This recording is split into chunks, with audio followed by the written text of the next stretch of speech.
بسم الله الرحمن الرحیم. دا صدارتی مجلس ټولو مشرانو، کشرانو، دوستانو، ملګرو، ستاسو په اجازه تر ټولو مخکې زه د افغانستان د ولسمشر محترم ډاکټر صاحب اشرف غني ډېر د زړه کومې مننه کوم. ما ته ویل شوي وو چې دغه سیمینار د ده په ویلو دا کېږي. نو یو زمانه موږ دا ویل چې بې ارګه د پښتو مرګ، او ولسمشر د ارګ زړه وي، نو په زړه کې که چې د ژبې درد پیدا شي، د ژبې یاد پیدا شي، نو د دې مطلب دا دی چې ارګ د پښتو پر سر باندې لاس ایښی دی.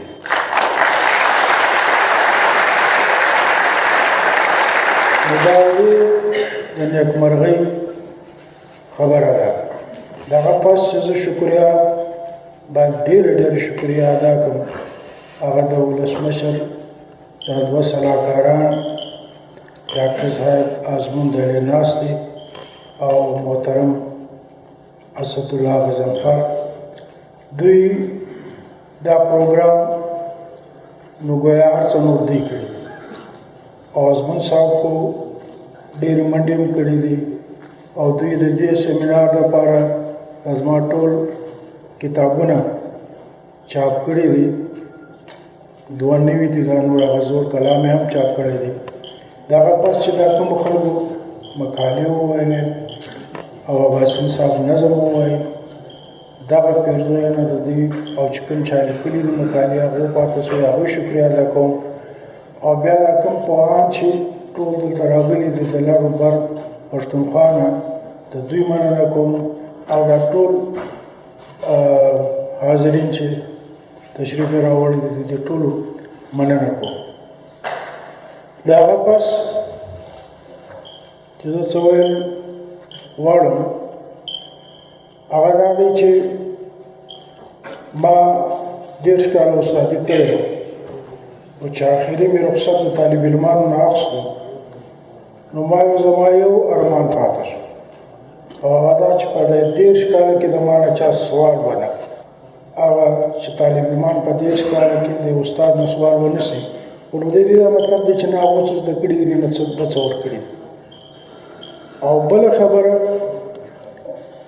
چې زه په حیث د شاعر دا ټول عمر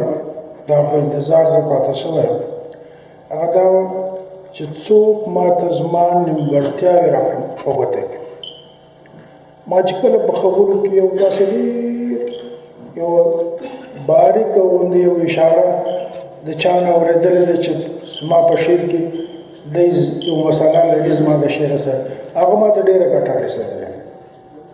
خو ما ته دا خلک دا خبره نه کوي، او ما دا خلک په دې سیمینار کې به خلک دا اړخ چې موږ اوس د عمر آخري مرحلې دي،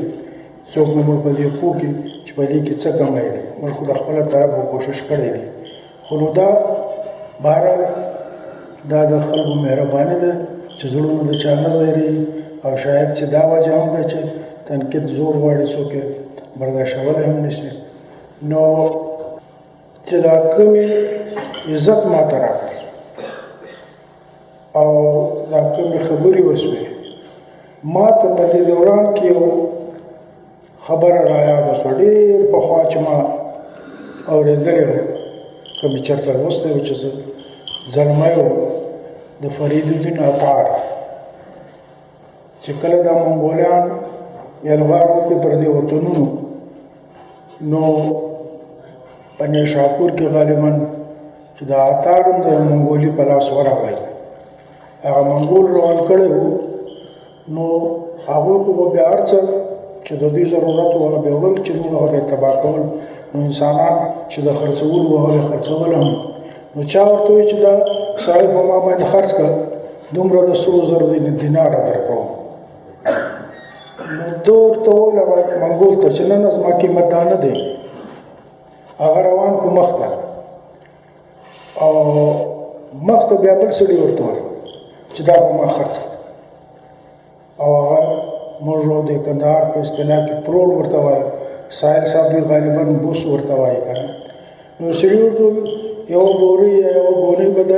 بوسو درکړم، دا سړی ما ته راکړه. هغه ورته ویل دا زما قیمت دی، ما دې سړي ته ورکړه. نو دا خو بیا دا مو ویلو چې هغه سر ووایي او بیا د خپل سر په وژه واخیست لاړ وروت. نو زه هغه درویش خو نه یم چې خپل پرې کړی سر په خپله وژه اخیستی شم، خو دا زما قیمت چې تاسو ولګوئ هغه د سرو زرو په دینار، خو زه هم دا بل قیمت زما اصل قیمت دی لکه هتیار چې وایي که نه. نو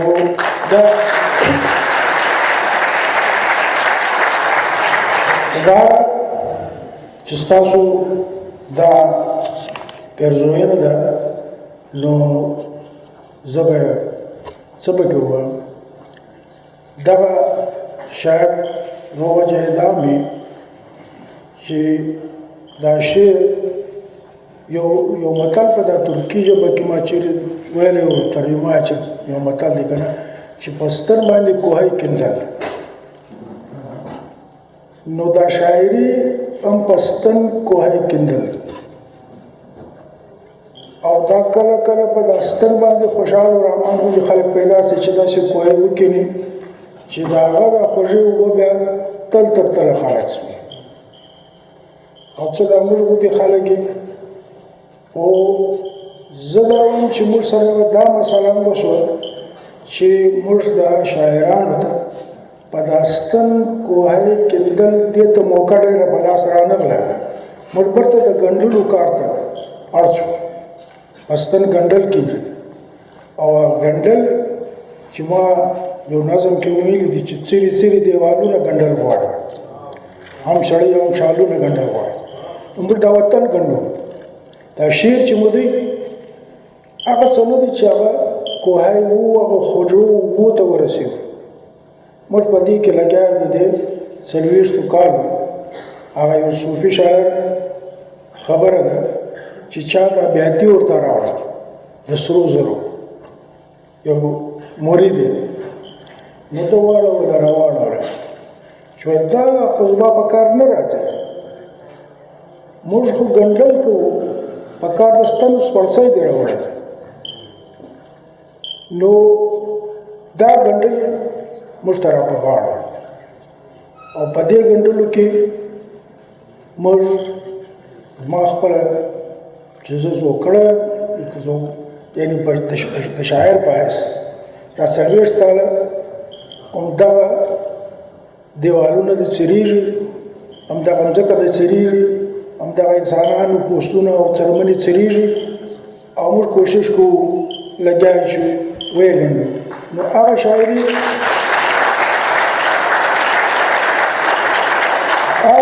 چې زما ارمان و چې دا جنگ ختم شي، زه به هغه شاعري کوم چې زما زړه غواړي یا په کار چې د شاعر په توګه ما کړی وای زه به هغه ته خلاص شم. خو موږ ټول به دې کې زاړه شو په دې ارمان چې موږ د دې ګنډلو نه خلاص نه شو. او دا به کله کېږي، کله به خلاصېږو. او دا د نن خبره نه ده، موږ په زرګونو کلونو د دې مسایلو سره مخامخ. دا یو یرغلګل راسي، بیا موږ لګیا هغه باس چې هغه وځي بیا بل راسي. دنیا کې یو یرغلګر وواسي، هغه ځکه آزاده سي، هغه قوم جوړ سي. هغه وجه دا ده چې دا زموږ قام، دا زموږ خاوره، دا د دنیا کې هغه یو چوک دی، هغه څلور لارې چې ورته وایي، هغه دا باندې بس خلک راځي نو فاتحان به راځي او موږ دا مقابله کوو. اوس موږ د دغسې حالت سره مخامخ یو. خو فرق دا راغلی دی چې هغه وخت به دا یرغلګر به یو او زموږ په شان بس یو سړی تور ټوپک تور آس به د سره موږ سره به اوس دا یرغل ډیر دی د کور ته چرانه نوتلی او د هغوی سره هنر فن چالاکي او شیطاني دا ډیر دی موږ هغه سره د باده خلک دی او دغه ډیر خلک دا نه دي پخوا چې به راتلو چې هغه به دا چې د امر خاوره ونسي اوس د خپلې خاورې جنګونه یې دلته راوړي تاسو ولیدل کیپیټالیزم او سوشلیزم دا جنګ زموږ په خاوره کې اوس چې چا وګټله د هغه هم د کور یوه خښته ونه نړېده چې چا وبایلله د هغه هم د کور یوه خښته ونه نړېده نو دا سلسله روانه ده د دې خارجي یرغلګرو او بلې خواته په موږ کې یو بدلون راغلی دی هغه بدلون دا دی چې پخوا به چې هر څوک راغی دا ټول ملت به په یو شان لګیا وو چې په ده باندې وار وکړي که به حکومت و حکومتونو خو موږ نه وو که به خان و که به ملا و که به ملک و که به عام سړی و که به بزګر و دې ټولو به په دې دښمن د خپل طرف نه د خپل وس مطابق حمله کوله هغه غالبا د لومړی افغان انګلیس جنګ واقعه ده چې هغه یو انګریز فوجي افیسر یو عام سړي په چاقو ووایه مړی کړي نو بیا چې هغه راوستی او لوی فوجي افسر ته پیش کړي هغه ورته ویل تا ولې دا قتل وکړ نو یو افغان هلته اهلکار ناست و هغه ویل صاحب دا لیونی دی مطلب دا چې دا په دې خلاص شي ده ویل نه لیونی نه یم که هغه چاقو ما سره اوس وای او زما لاس تا ته رسېدلی نو ستا به هم دغه حال نو هغه وخت دا وکړل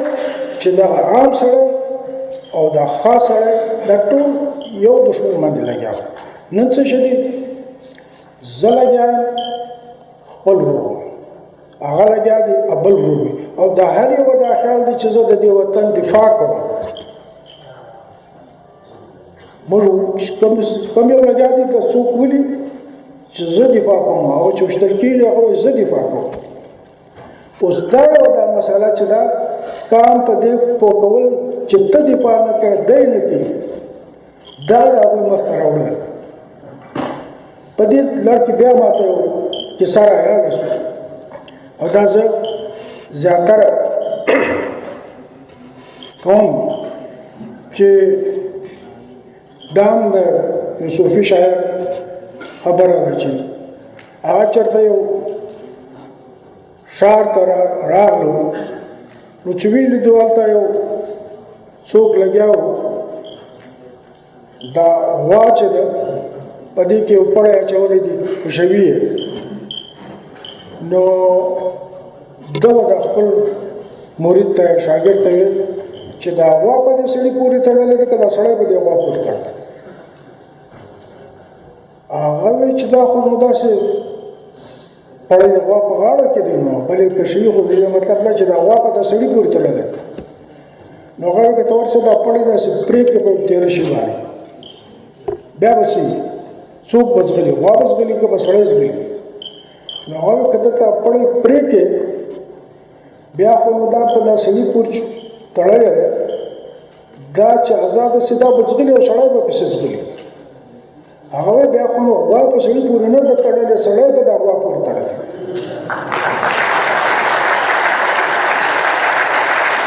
اوس زموږ مسله دا ده چې دا پړي موږ نه وینو زما دا خیال دی چې زه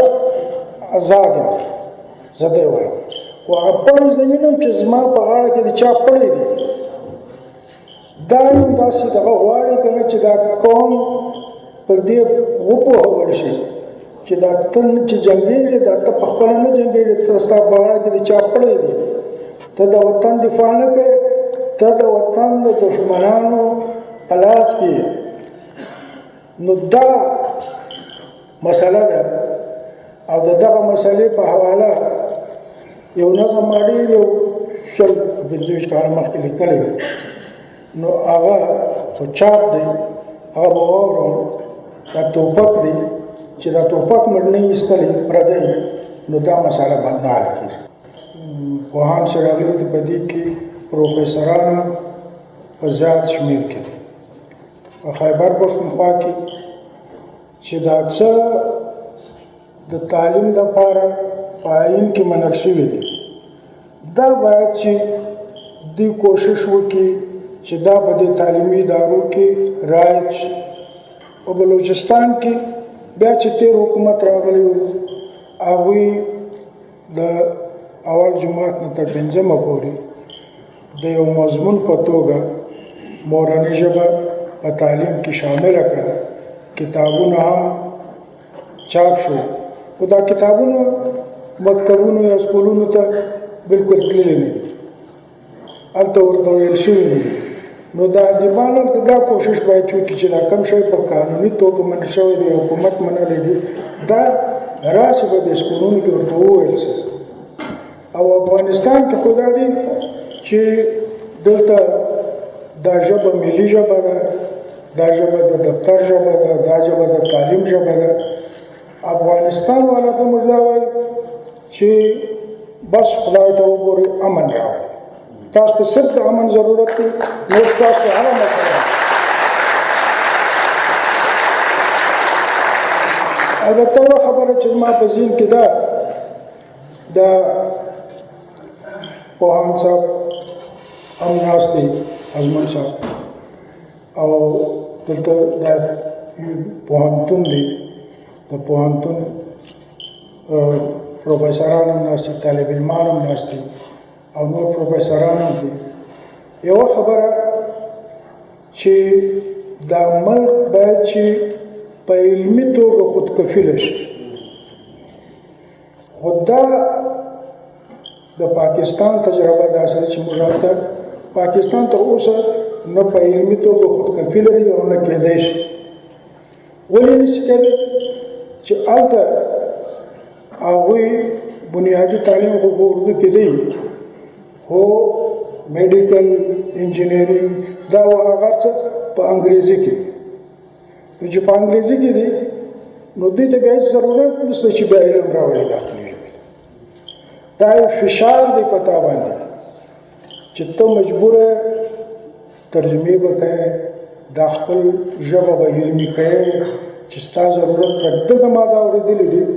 چې په میډیکل کالجونو کې په انجینرینګ کالجونو کې دا درسونه یا دا نصاب چې دی دا په انګریزي شوی دی یا کېږي خو دا به د افغانستان ډېره لوی تاوان او د افغانستان به په همدې ځای ولاړ او دا پښتو به ولاړ د دري مسله په دې حال ده چې ایران دا په ډېره تیزي سره په فارسي کې دا کار کوي